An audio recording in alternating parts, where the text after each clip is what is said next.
Bendito Deus, Pai querido, Pai santo que estás nos céus, Senhor da glória, nós te louvamos, meu Senhor, nós te agradecemos, meu Deus, por mais um dia que tu nos concede. Obrigado, meu Senhor, pela tua bondade, obrigado, Senhor, pela tua mão estendida sobre nós, sobre a tua igreja, Senhor, em todo lugar. Obrigado, meu Senhor, por mais uma oportunidade, Senhor, de ler a tua palavra, de expor, meu Senhor, a tua bondade para os meus irmãos. Querido Pai, Senhor da glória, Deus bendito, Pai celestial, ajuda-nos. Ouve, Pai, as nossas petições. Nós te pedimos, nós te agradecemos no santo nome de Jesus. Amém. Saudamos a todos com a paz de nosso Senhor Jesus Cristo. Voltamos para apresentar o programa Glória ao Justo, edição 1061, ano 21. O tema de hoje, fé inabalável. Eu digo que tem fé, você também diz que tem fé, nós proclamamos a fé e na menor dificuldade a gente parece que não tem fé. Nós falamos de Deus, falamos de milagres, falamos de bênçãos, mas na menor dificuldade a gente fracassa. Na menor provação a gente se impacienta. Mas e a fé inabalável? E a fé que a gente tem? E esta fé gloriosa que faz a gente acreditar, que faz a gente ver o invisível. Pela fé entendemos que os mundos, pela palavra de Deus, foram criados e aquilo que existe não foi feito do que é aparente. Ou seja, Deus trouxe terra de onde para fazer o globo terrestre? De lugar nenhum, mas Deus disse haja. Deus fez pela sua palavra. Pela fé nós entendemos que Deus nos elegeu em Cristo antes da fundação do mundo. Então, a fé, a verdadeira fé, ela não deve se abalar. Mas nem sempre nós estamos tão seguros na fé. É bem verdade, e a bem da verdade, não é bom estar seguro no sentido de, não, eu me garanto, eu me resolvo, eu sei, já orei uma vez, sei quando atrás, sei quantos anos atrás. Não é assim. Hoje tem quem ensine esse tipo de maldade. Se você orar a segunda, terceira vez pela mesma causa, é falta de fé. Isso é loucura. A palavra de Deus nos ensina Jesus Cristo, nos seus últimos dias na terra, sentindo a presença da morte que estava realmente se aproximando da consumação do seu ministério, a sua missão salvadora, ele levou os discípulos para orar num determinado lugar e eles estavam aflitos, tristes, pesarosos, e cansados, porque a última semana de Jesus foi uma semana terrível. E Jesus deixou eles assim e se ausentou mais um pouco para orar. E orou. Quando voltou, eles estavam dormindo. Jesus falou com eles, voltou, e a Bíblia nos afirma que Jesus foi lá pela terceira vez, orando e dizendo as mesmas palavras. Eu não sei onde fica a teologia dos malucos, que diz que se você orar a segunda vez, orar mais vezes pelo mesmo problema, está demonstrando fraqueza, falta de fé. É uma loucura. Mas o mundo é dos loucos, está cheio de loucos, está bem populoso, né? A população de loucos parece que cresce muito mais do que a dos sãos, dos sábios. E o nosso tema é este, fé inabalável. O texto, Salmo 56, versículos 4 a 11. Para você meditar e, quem sabe, a gente melhore. Eu digo a gente, eu não sou um exortador, a chibata, o chicote do mundo para exortar o povo, não. Eu tenho a necessidade de aprender também, e o mais interessante é continuar aprendendo e guardando, porque todo o nosso segredo é no final. Toda a vantagem é no final. está escrito em muitos lugares com muita segurança. O que perseverar até o fim será salvo. O que vai até o fim, Deus disse a Daniel, vai até o fim, porque no fim dos dias está a tua sorte. É assim para todo fiel discípulo. Então, nós vamos ler esta palavra maravilhosa do Senhor e aprender juntos. Aqui, Salmo 56, versículos 4 a 11. Você deve fazer esta leitura e pensar, eu tenho fé? Então vamos nós. Em Deus louvarei a sua palavra. Em Deus pus a minha confiança. Não temerei o que me possa fazer a carne. Todos os dias torcem as minhas palavras. Todos os seus pensamentos são contra mim para o mal. Ajuntam-se, escondem-se e marcam os meus passos, como aguardando a minha alma cair. Porventura escaparão eles por meio da sua iniquidade? Ó Deus, derruba os povos na tua ira. Tu contas as minhas vagueações. Põe as minhas lágrimas no teu odre. Não estão elas no teu livro? Quando eu a ti clamar, então voltarão para trás os meus inimigos. Isto sei eu, porque Deus é por mim. Em Deus louvarei a sua palavra. No Senhor louvarei a sua palavra. Em Deus tenho posto a minha confiança. Não temerei o que me possa fazer o homem. Bendito Deus, Pai Celestial, Senhor da glória, nós te louvamos. Obrigado, meu Senhor, pela tua palavra, pela leitura em tua santa palavra. Obrigado, meu Senhor, pela tua igreja, pelos teus filhos em toda a terra. Obrigado, meu Senhor, pelos nossos irmãos que estão conosco. Obrigado, Senhor, pelos meus filhos na graça. Obrigado, meu Senhor, pela nossa congregação, pelos nossos irmãos, membros e congregados. Obrigado, Senhor, pela minha família. Obrigado pela minha esposa, Senhor. Obrigado pelos meus filhinhos, pelos meus netinhos, ó Deus.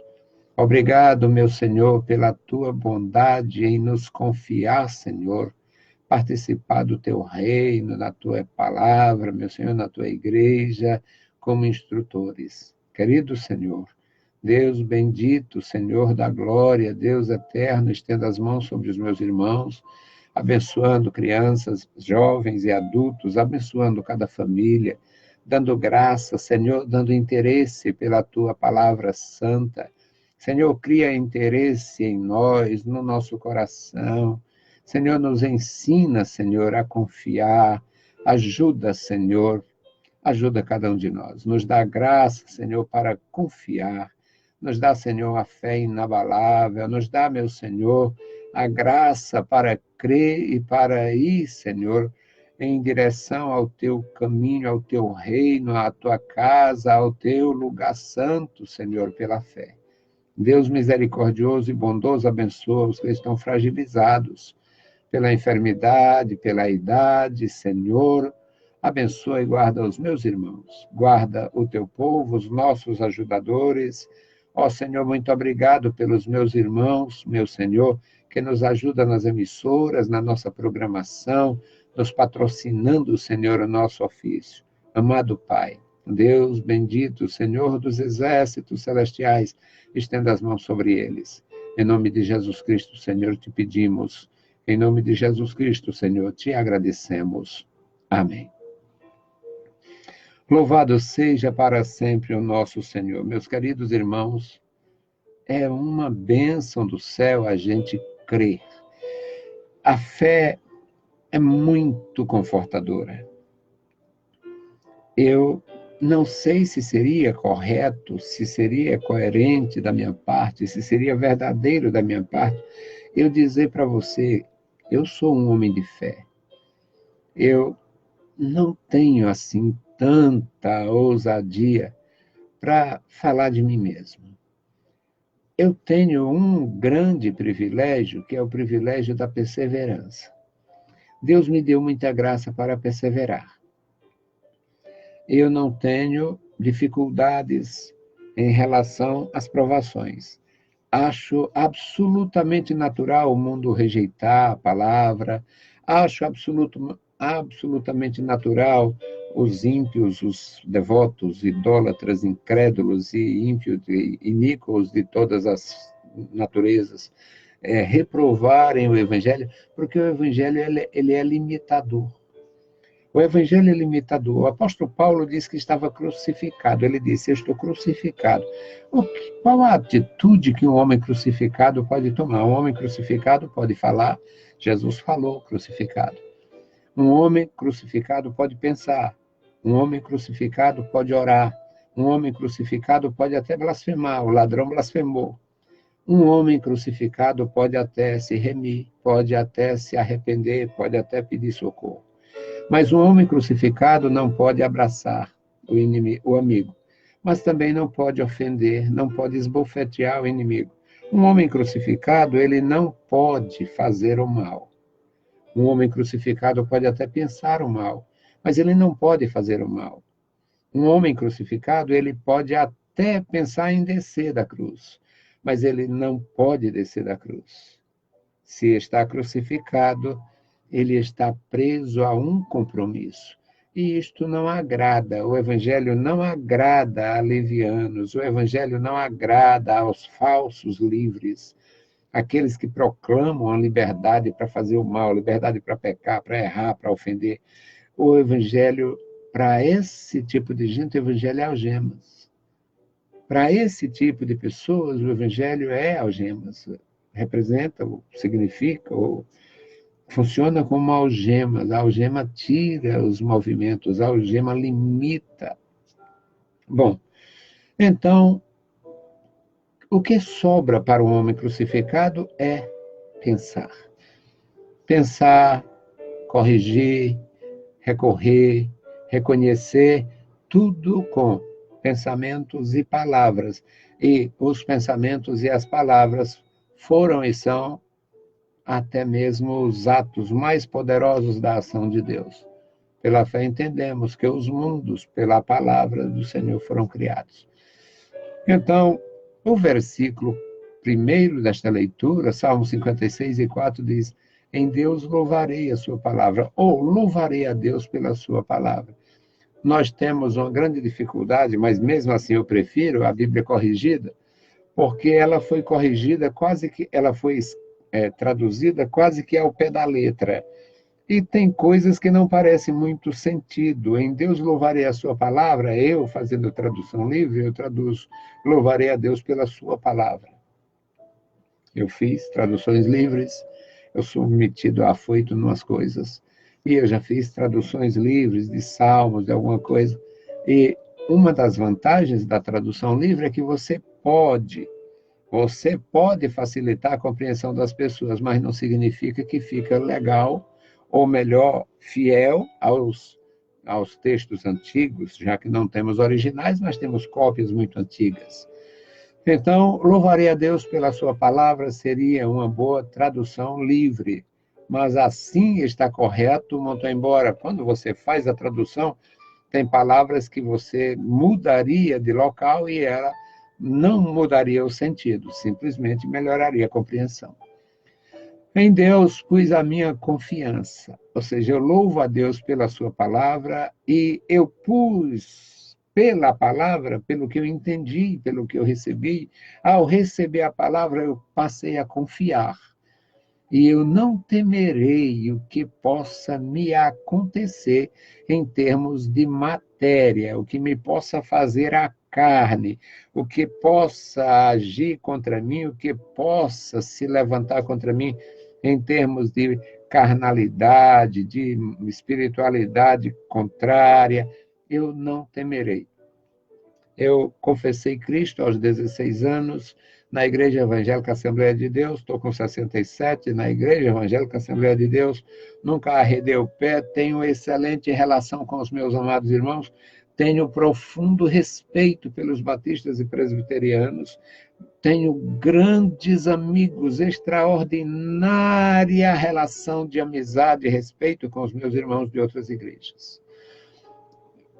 Uma observação que, sendo sério como eu sou, não posso deixar de fazer, é que eu muitas vezes abomino os criadores de ministérios por qualquer razão.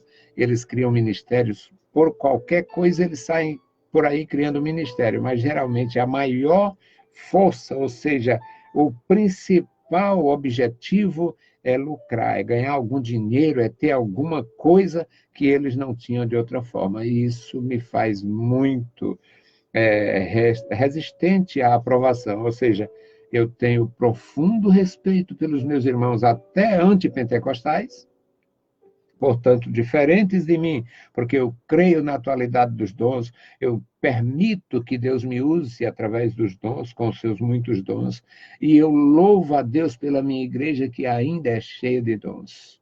Mas eu tenho profundo respeito pelos irmãos que não acreditam na atualidade dos dons. E, na mesma proporção, eu tenho profundo desprezo por quem divide a igreja, racha aqui, racha acolá, e vai fazer da igreja meio de vida. Acho que o sujeito que precisa de um pé de meia, de um meio de vida, ele deve partir para o comércio e não para a igreja. Mas o salmista dizia, eu não temerei o que me possa fazer a matéria, o que me possa fazer os adversários, o que me possa fazer os anárquicos, aqueles que são contrários às regras, às ordens, que são contrários ao governo, aos governos, porque governo não é só o governo politicamente falando. Existe o governo da igreja. O governo da igreja é um pastor, o seu presbitério, dependendo da natureza da igreja, é o pastor. As igrejas batistas têm uma independência muito grande, igrejas com sistema bem democratizado, bem interessante, existe votação para tudo e tal. Então, mas os iníquos, aqueles que são anárquicos, eles são contrários a esse tipo de coisa. Mas nem isto atrapalha quem confia, quem buscou o Senhor. Eu pus a minha confiança no Senhor. Eu não temerei o anárquico, eu não temerei o ateu, eu não temerei o blasfemador, eu não temerei o adversário. Aí, como se trata da palavra de Deus, o profeta, o salmista era profeta, então ele fala pelo Espírito, como o próprio Deus diz, todos os dias torcem as minhas palavras. Isto tem a dupla aplicação. Tanto os ímpios torcem as nossas palavras, os ímpios nos acusam de grosseria, de arrogâncias, de mentiras, de heresias e tal. Mas todos os dias também torcem as palavras de Deus. Os pastores hoje estão torcendo as palavras de Deus, os padres sempre torceram, o Papa é inimigo, pisa com os 2 pés porque não tem 4. Se ele tivesse 4 pés, ele pisava na Bíblia Sagrada com os 4. Eles pisam, todos os dias eles torcem as palavras de Deus. Os pensamentos são contra mim, para o mal. Este versículo 5, ele se aplica tanto ao justo quanto ao justificador. Tanto se aplica ao discípulo, quanto se aplica a nosso Senhor Jesus Cristo. Tanto se aplica a nosso Senhor Jesus Cristo, quanto se aplica ao Criador, que o salmista viveu e morreu sem saber que algum dia Deus ia enviar o seu filho, nascido de mulher, nascido sob a lei, sujeito a todas as dificuldades, provações e intempéries desta vida, para morrer no Calvário, para solucionar o nosso gravíssimo e terrível problema que é o pecado. Todos os dias torcem as minhas palavras e todos os seus pensamentos são malditos, são malignos, são contra mim e são para o mal. Ajuntam-se as assembleias, assembleia de corruptos, assembleia de bruxos, assembleia de perversos de toda natureza. Ajuntam-se, escondem-se e marcam os meus passos. Todos nós somos, de alguma forma, observados. Somos observados por Deus, somos observados pelos amigos e somos observados pelos inimigos e somos observados pelo inimigo. Quando eu louvo a Deus pela sua palavra, nosso versículo 1º, versículo 4. Eu louvo a Deus pela sua palavra. Quando Deus permitiu e inspirou Moisés a escrever, como se supõe, o livro de Jó, com aquele argumento do próprio Deus com o diabo, de onde vem Satanás? Eu estava passeando na terra. Tem visto meu servo Jó? Sim. Pois é, meu servo Jó é fiel, é honesto comigo, é um adorador exemplar. Também tu deu tudo para ele. Deu uma mulher boa, uma mulher bonita, deu os filhos, deu um monte de coisa. Ele é rico, saúde de um touro. E o que tu queria? Tira as coisas dele e vê se ele não te dá realmente um desprezo e blasfema de ti. Nós somos observados pelo diabo também. Você é observado pelos seus amigos porque gostam de você. Você é observado pelos seus inimigos e não precisa se esforçar para constituir inimigos. Se for fiel, tem inimigo gratuito, inimigo de graça. Porque o inimigo quer pegar você na virada, numa falha, quer pegar você num tropeço. Ele quer ver você tropeçando, ele quer ver você fracassando. Você é observado por Deus porque acompanha os nossos passos, viu a nossa formação ainda no ventre materno, e é pela sua santa natureza ele nos vê cada dia. E nós somos observados também pelo diabo, que tem horror à obra gloriosa do Senhor. Imagina se o diabo não teria inveja de Deus. Deus pega um bolão, é uma forma muito, muito rudimentar de falar, mas Deus pega um bolão de barro, fazer um bibelô de barro, e está aquilo ali sem vida, sem nada. Aí Deus sopra nas narinas, Deus sopra naquele formato que seria as narinas do homem de barro, e tudo passa a funcionar de uma forma perfeita, maravilhosa, que não tem ciência que descubra. Há 30 anos ninguém sabia, ninguém falava de genoma. Falava-se DNA e era caríssimo. Aí depois dizer, vai chegar o momento que vão fazer a leitura dos cromossomos, a leitura do genoma humano, então vão se descobrir a causa do câncer, a causa disso, a causa daquilo, vai resolver tudo. Descobriram o genoma, fizeram a leitura e tal, e chegaram à estaca zero. Não se sabe muito a respeito desta grandeza. Então, meus queridos, é muito bom saber, o nosso Deus criou tudo pelo seu louvor. E é claro que o diabo tem inveja deste poder, o poder de Deus. Ele queria subir, fazer o seu trono acima das estrelas, e tornar-se semelhante ao Altíssimo. Imaginem ele ver, porque se ele observa tudo, ele saber que Deus fez o homem de barro, soprou neste homem. Mas o senhor crê nisto? O senhor é inocente, é infantil, é deste tempo, só deste tempo. Pela fé, eu acredito. O mundo foi feito sem barro e depois Deus fez o homem de barro. Acredito assim, literalmente, e sou muito feliz na minha simples fé. No versículo 7, ele diz aqui, meus amados irmãos, porventura escaparão eles por meio da sua iniquidade? Quem é que vai vencer? Que vence a Deus. O Senhor tem a palavra final. O Senhor, ele é o Senhor da vida, o Senhor da morte, o Senhor do juízo. É Ele quem tem domínio sobre a morte e sobre o inferno. É Ele quem vai prender Satanás por 1000 anos e depois para sempre. É o nosso Deus. Porventura escaparão eles, os ímpios, os que maquinam, os que inventam males, os que falam mal, os que são iníquos, os que são contrários a tudo. Porventura escaparão por meio da sua iniquidade. Ou seja, eles, com tanta iniquidade, criarão uma válvula de escape. Criam nada, eles vão cair. Ó Deus, derruba os povos na tua ira. O salmista, como eu e você, não podemos derrubar ninguém. Mas nós sabemos que o ímpio não fica de pé para sempre. No versículo 8, eles diz, tu contas as minhas vagueações. Vagueações, na linguagem antiga, Tu conta os meus pensamentos, até aquelas bobagens que eu penso.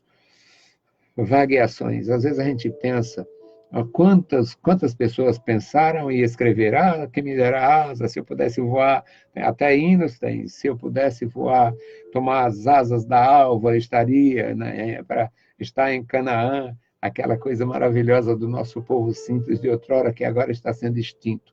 Nós temos também uma igreja em extinção. Existe uma espécie de crentes em extinção. A igreja do Senhor Jesus continua firme, continua forte, mas ela está praticamente sufocada no meio de uma multidão de adúlteros, no meio de uma multidão de corruptos, no meio de uma multidão de arrogantes, no meio de uma multidão de aventureiros. O cara não presta para ser nada e não tem coragem de ser gari. Aí vai fazer um ministério para enganar pessoas, brincar com fogo, brincar com as coisas de Deus, brincar com a vida alheia. É cruel. E escapam não. Mas o salmista diz, tu contas, tu vê as minhas vagueações, tu vê as minhas lágrimas e tu colhe as minhas lágrimas, até as minhas lágrimas. Isso é o domínio, a fé inabalável deste homem. As minhas lágrimas estão retidas, contidas, estão guardadas contigo como se fosse num odre. O odre era um recipiente feito de couro e eles colocavam líquidos. Tinha odres para óleo, tinha odres para vinho, tinha odres para leite, tinha odres para determinados. Não podiam misturar, mas ele sabia. O odre, que era um recipiente para líquido, feito de couro, muito bem costurado, o couro não tem vertência, e era mantido numa temperatura ideal, temperatura ambiente, até no deserto. E ele diz, as minhas lágrimas estão no teu odre, não estão também registradas no teu livro? Quando eu a te clamar, então voltarão para trás os meus inimigos. Isto eu sei, porque Deus é por mim. Não pode, não acontece jamais. Você será derrotado se você põe a sua confiança no Senhor. No versículo 11 ele diz, em Deus tenho posto a minha confiança, pois não temerei o que me possa fazer o homem. Meus queridos, é maravilhoso estar assim, firmado, edificado no Senhor. É maravilhoso. Que Deus possa abençoar você, sua vida, o seu lar. Que Deus possa abençoar você na sua congregação. Não deixe de congregar nunca, não vá por cabeça do diabo. Satanás tem os seus ministros hoje na televisão, no YouTube. O diabo tem os seus grandes ministérios hoje. Satanás está fazendo uma obra grandiosa de malignidade com aspecto de bondade e verdade para iludir pessoas. Não deixe de congregar, não deixe de dizimar, não deixe de ofertar, não deixe de glorificar, de exaltar o Senhor. Em Deus confiarei. Isto é fé inabalável. Deus abençoe vocês, meus queridos irmãos. Pai Santo que está nos céus, Pai Celestial, estamos em Tua presença. Obrigado pela Tua palavra. Obrigado, meu Senhor, pelo Teu conselho santo. Obrigado, Senhor, pela Tua igreja santa. Obrigado, meu Senhor, pelos Teus servos que pregam a santa palavra. Obrigado, meu Senhor, pelos Teus santos que ainda acreditam na verdade, na justiça, na bondade, na Tua grandeza. Querido Senhor, Deus de Israel, Deus santo e poderoso, ajuda-nos, nos dá graça para andar na Tua presença cada dia. No santo nome de Jesus te pedimos e te agradecemos. Amém. Saudamos a todos com a paz de nosso Senhor Jesus Cristo. Se o Senhor permitir, amanhã voltaremos. Deus os abençoe, leiam a Bíblia Sagrada e a graça de nosso Salvador repouse sobre vós. Amém.